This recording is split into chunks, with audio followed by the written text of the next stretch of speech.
அனைவருக்கும் வணக்கம். இந்த சேனலில் முதல்ல வீடியோ போடுறேன். நாங்கள் இருக்கிற இடத்துல பசுமாடுலாம் நிறையா வரும். அதுக்கப்புறம் வீட்டு வாசலில் அந்த மாதிரி மஞ்சள் நிறமும் சிவப்பு நிறமும் கலந்த பூக்களை தண்ணியில் போட்டு வைக்கிறது கண் திருஷ்டி போயிடும். பார்க்குறதுக்கும் ரொம்ப அழகாக இருக்கும். லக்ஷ்மி கடாட்சமாகவும் இருக்கும் பார்க்குறதுக்கு. பக்கத்திலே விளக்கு ஏற்றி வச்சுக்கலாம், ஒரு பிள்ளையார் வச்சுக்கலாம். இதுதான் என்னோட ஒரு விருப்பம். அது பார்க்கும்போதெல்லாம் அழகாக இருக்கும். நம் கண்களுக்கும் நல்லது, நல்ல வைப்ரேஷன் கிடைக்கும். அதுக்கப்புறம் டேபிள் ரோஸ் தண்ணியில் போட்டு வச்சுருந்தேன் ஒரு வாரமாக. அது போட்டோடனே நல்லா வேர்லாம் வந்துருச்சு. கொஞ்சம் மண் போட்டு முளைக்க வைக்கணும். அதுக்கு சின்ன பாட்டில் ஒன்று, ஜூஸ் பாட்டில் இருந்தது, அதுலேயும் பக்கத்தில் வச்சுருக்கேன் பாருங்கள். சின்ன செடி இதில் வலது பக்கம். ஆனால் தண்ணி மட்டும் பார்த்து ஊற்றிக்கிட்டே இருக்கணும், இல்லைன்னா காஞ்சி போயிடும். தண்ணி மட்டும் ஊற்றி வச்சாலே பூக்கும். இதில் பூக்கள்லாம் கொஞ்சம் மண் போட்டோம்னா நம்ம மண்ணில் தண்ணி உறிஞ்சிருக்கும். அது ஒரு விதமாக வளர்க்கலாம். எனக்கு ரொம்ப ரொம்ப பிடிக்கும் டேபிள் ரோஸ் இந்த மாதிரி வச்சு வளர்க்குறதுனா. அதை நான் பார்த்துக்கிட்டே இருப்பேன். ஒவ்வொரு நாளும் தண்ணி ஊற்றி கலர் பூக்கள்லாம் பூக்கும். எப்போதும் எங்கே கிடச்சாலும் பறிச்சுட்டு வந்துடுவேன். நான் அதை நட்டு வச்சுருப்பேன். அப்புறம் இந்த மாதிரி பூக்கள் கலராக எங்கே கிடைச்சாலும் பறிச்சுட்டு தண்ணியில் போட்டு அலங்காரம் பண்ணி வைக்கிறது எனக்கு ரொம்ப பிடிக்கும்.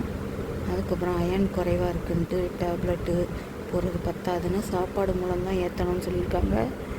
அப்புறம் 3 பேரிச்சம்பழம் சுடுதண்ணியில் போட்டு ஊற வச்சுருந்தேன். இந்த மாதிரி மசிஞ்சு வந்துடும் ஈஸியாக சாப்பிட்றதுக்கு. இல்லைன்னா பல்லில் போய் விட்டோம். அதுக்கு தான் திராட்சை, கருப்பு திராட்சை.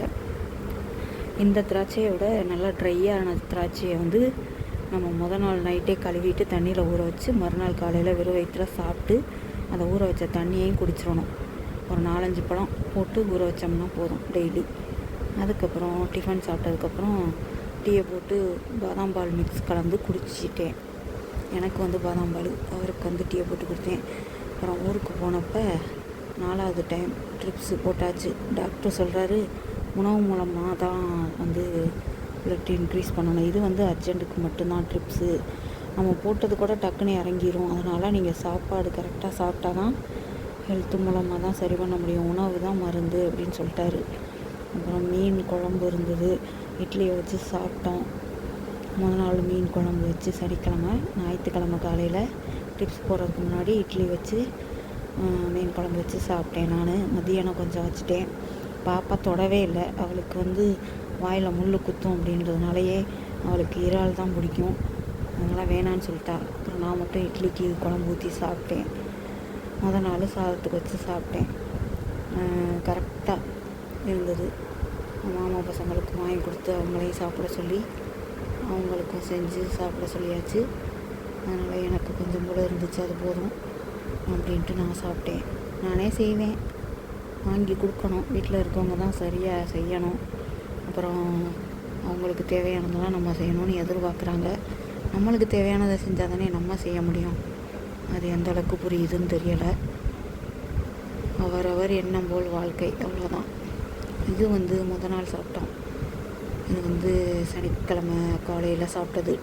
தோசையும் உளுந்த வடையும் சட்னி வதக்கிட்டு அரைச்சது. தேங்காய், வெங்காயம், தக்காளி, கொத்தமல்லி, கருவேப்பிலை, பச்சை மிளகா, அப்புறம் காஞ்ச மிளகா 2 போட்டுக்கிட்டோம். பச்சை மிளகா காஞ்சது.